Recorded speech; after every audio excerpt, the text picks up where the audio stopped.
महान प्रभु यीशु मसीह के नाम से मेरे सभी श्रोतागणों को स्नेहवंदना।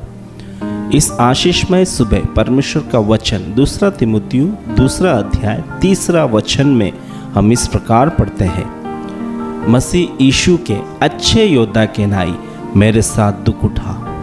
इस आशीषित वचन को आधार मानकर अच्छा योद्धा बनो, इस विषय पर आश्रित होकर कुछ समय मनन करें। प्रभु यीशु के लिए हम कौन हैं, इसके विषय में प्रेरित पौलुस अपने पत्रियों में विभिन्न जगहों पर अलग अलग तरह से समझा रहा है। इसके अगले ही वचन में अखाड़े में लड़ने वाले और गृह परिश्रम करने वाले के बारे में बताया है, और अन्य वचनों के भागों में भेड़ों के झुंड और घरों के निर्माण के उदाहरण से बताया गया है। आज के इस वचन के मनन से हम मसीह यीशु के अच्छे योद्धा बने। एक योद्धा को अंग्रेजी में हम सोल्जर कहते हैं, यह हमें मालूम है। बहुत कठिन परिश्रम और सहनशीलता नियमों के अनुसार बिताने वाला जीवन है जो एक योद्धा में दिखने वाली विशेषता। सोल्जर जो शब्द है उसको यदि अलग अलग करके उसके बारे में समझे तो उसे बहुत से आत्मिक रहस्य हमें मिल सकता है। यदि हम सोल्जर का पहला शब्द एस को समझे तो सबमिशन अर्थात समर्पण करने के लिए आह्वान करना। क्यों समर्पित करना है? यदि हमें एक अच्छा योद्धा बनना है तो प्रभु यीशु की इच्छा के अनुसार हमें अपने आप को समर्पित करना जरूरी है। दूसरा शब्द है ओबीडियंस अर्थात आज्ञाकारी।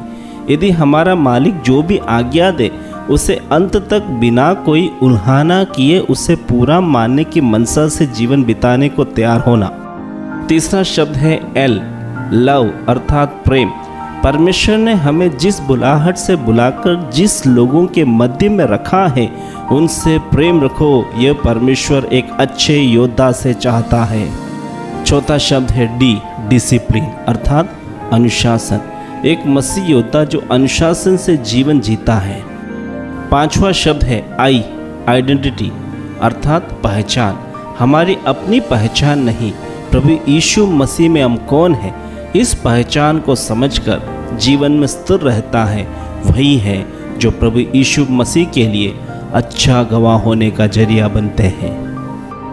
छठा शब्द है एंड्योरेंस अर्थात सहनशीलता। भय और परमेश्वर को मानने से आलस करने वाली बातें, परमेश्वर पर अविश्वास करने वाले नास्तिक बातों को त्याग कर परमेश्वर के बुलाहट पर विश्वास करके धैर्य के साथ युद्ध भूमि में आगे रहकर युद्ध करने वाले योद्धा का स्वभाव है सहनशीलता। वचन हमें सिखाता है, जिन्होंने सहनशीलता दिखाया उन्हें ही भाग्यवान बताया गया। आखिरी शब्द है रेजोल्यूशन अर्थात संकल्प। यदि मैं जीऊं या मरूं वो प्रभु यीशु के लिए ही है।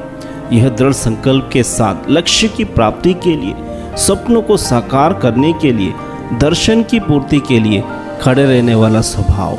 इसलिए प्रिय लोगों, प्रभु यीशु के लिए एक अच्छा योद्धा बनकर सहनशीलता के साथ, आज्ञाकारिता के साथ, प्रेम से एक प्रशिक्षित जीवन के द्वारा परमेश्वर के साथ दृढ़ संकल्प के साथ प्रभु यीशु मसीह का एक योद्धा बने।